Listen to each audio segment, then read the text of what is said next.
who else goes to like 3 different grocery stores to try to get the cheapest stuff? Because I swear groceries are so expensive that I'm going to Pavilions to get one thing, I'm going to Trader Joe's to get something else, I'm going to Target to get something else, and so on. Like, there are 5 different grocery stores that I go to. I feel like what I'm doing, it can be a little excessive, but I feel like I shouldn't have to do this. I don't know, I feel like it's kind of crazy.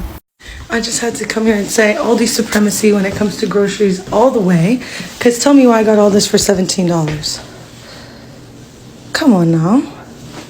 Come on now. This is what $20 worth of groceries looks like. $20 freaking dollars. Yum, yum. Hey, I'm at my local grocery store, and I'm just going to show you guys the price of these chocolate chips, okay? Once upon a time, not that long ago, they were $5. Yeah.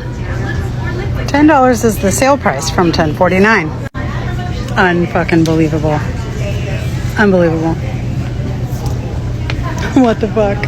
Why is it I'm picking up groceries at our local Wally World, and it's been like $250, something like that, and that's going to last us like 3 or 4 days. Like, legit. $350 is what I usually spend a week, and that's by the end of the week there's nothing left. Like, everybody has eaten everything that I've bought. These grocery prices are Grocery prices have gotten legitimately out of control expensive. I live in New York City, which is already a very expensive area. I'm also a financial planner, so I see people's budgets all the time. And no matter where people live, I have seen this consistent pattern of grocery prices eating up people's budgets and becoming more and more expensive over time. Like, here are some videos of prices that I took in my grocery store a couple days ago.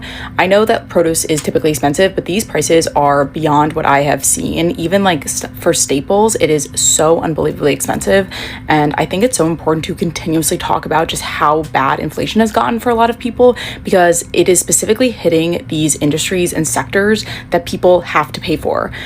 You have to pay for food, you have to eat, it's a non-negotiable expense, and you also grocery shop frequently because you have to keep buying food. And so again, it's a very visceral thing where people are seeing these high prices over and over again and are having to adjust their budgets accordingly. High grocery prices are affecting everybody, but they specifically affect lower income people more because a greater percent of their income is going towards groceries. And when your grocery bill increases drastically, that leaves less room for other things like paying down debt, saving for emergencies, just like having a good financial foundation. And I think this is just another example of how we're seeing this K-shaped recovery where lower income people specifically are really, really struggling in the economy.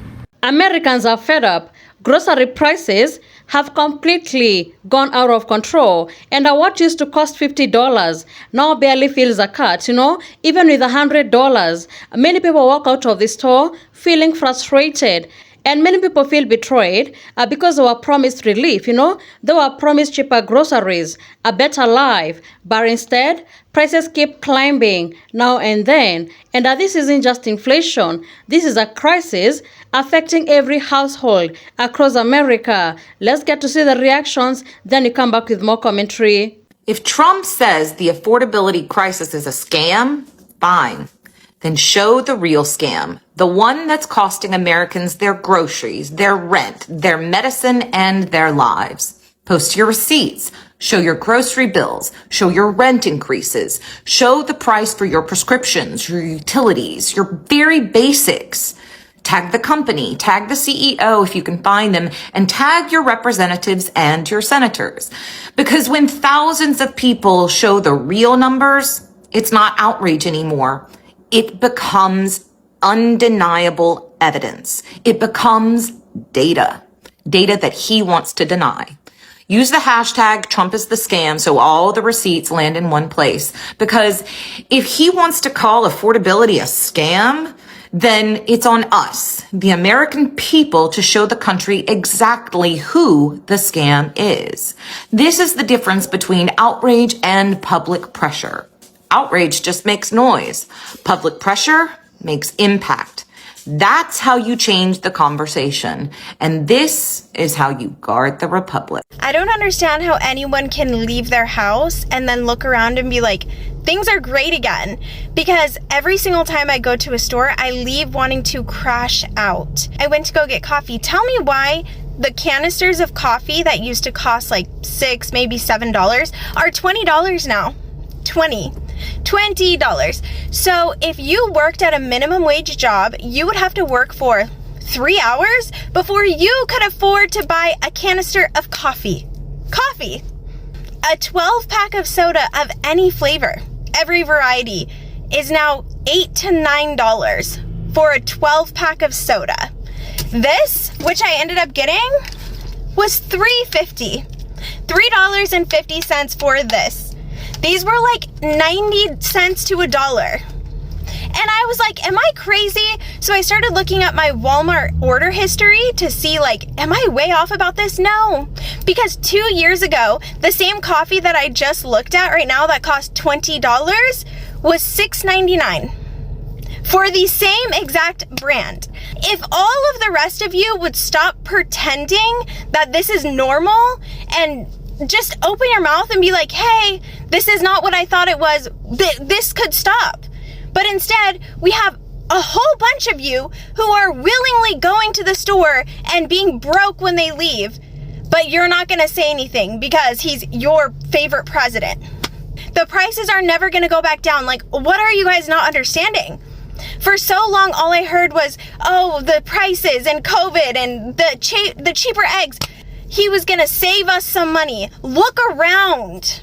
Okay, because somehow my husband makes 5 times more than he did 10 years ago, and I feel like we're barely making it by. I used to love the US. I loved growing up here. I used to look around and be like, I am so lucky that I grew up here, and now I hate it here. Grocery prices just hit a record high of $1,000 a month. That's up 10% from just last year and up 40% since 2019. And the wildest part, no politician has any solution.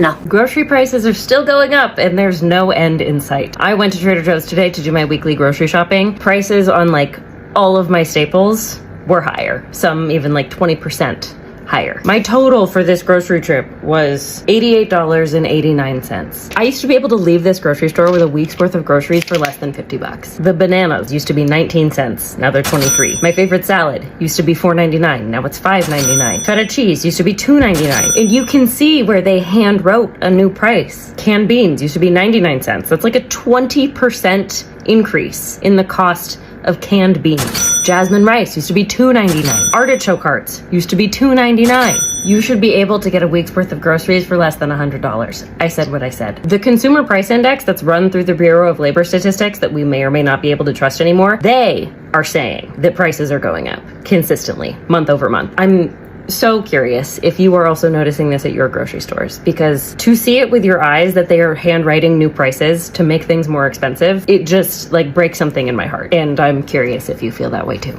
Do you guys remember back in the early 2000s when people would go grocery shopping, mostly at Costco and Walmart, and they would fill up one whole cart, and it was so big, like it would be a whole family, and they would leave that cart in the front and they would go and fill up another cart, and they would buy like 2 or 3 carts worth of groceries? Do you guys remember that? That's when like people had a lot of money, and then now we can't even afford to fill up half our cart. Like, have you guys seen that? Do you know? Tell me you don't remember Saturday morning, a family walking in, filling up a whole cart of groceries. They can't push it around, so they leave it at the front, and then they fill up the other cart, like finish the rest of their shopping.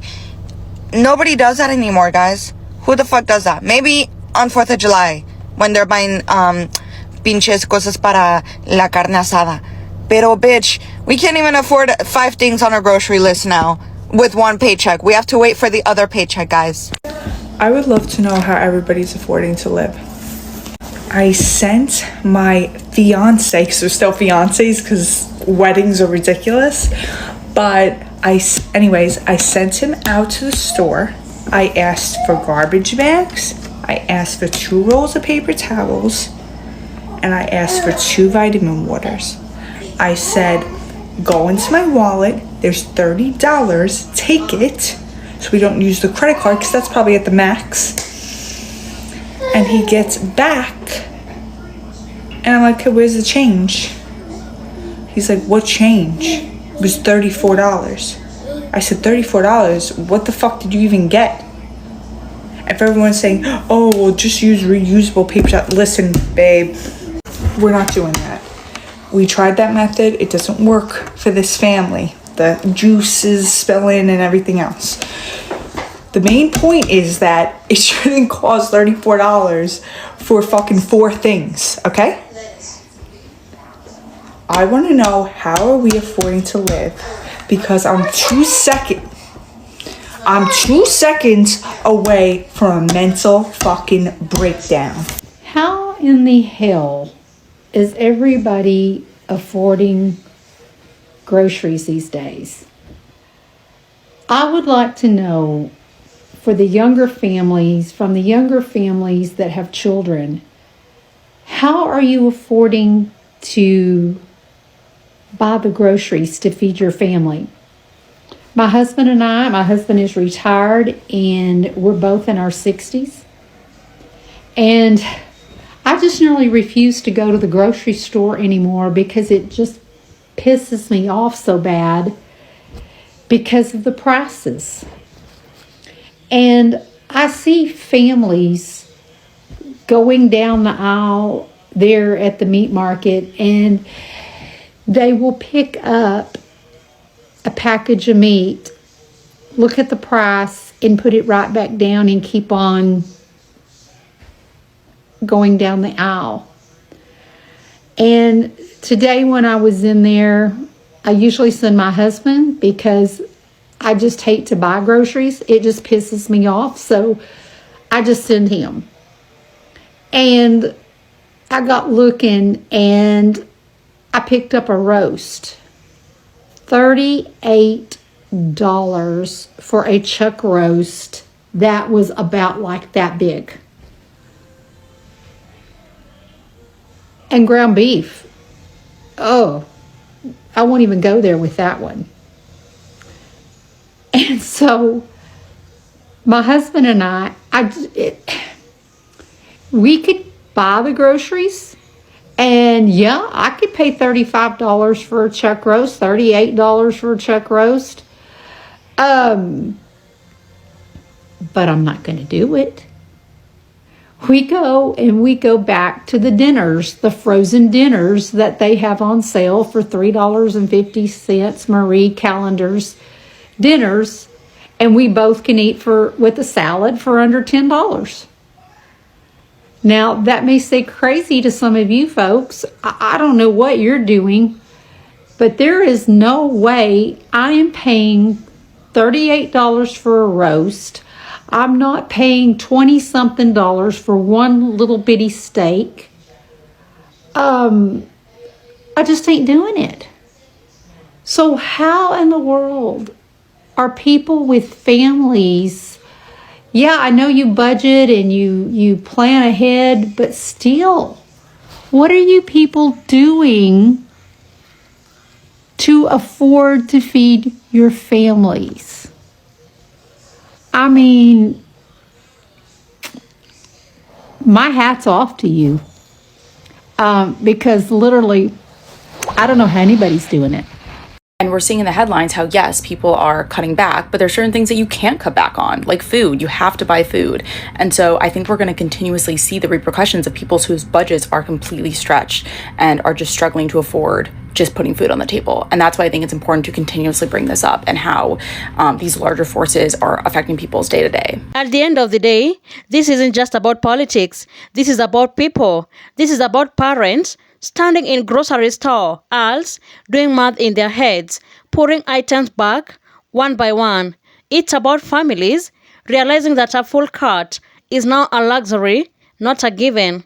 And it's about the quiet frustration of feeling like the promise you believed in doesn't match the reality you're living. People were told groceries would be cheaper. They were told the cost of living would come down. Instead, prices keep climbing, and families are left carrying the weight. Rent is due, bills don't stop, and food, something no family should struggle to afford, has become a source of stress and fear. No matter where you stand politically, this affects everyone, and people have the right to demand prices to come down. Thank you so much for tuning in. Be sure to like, subscribe, and share. Have a good one. I'll see you in the next video.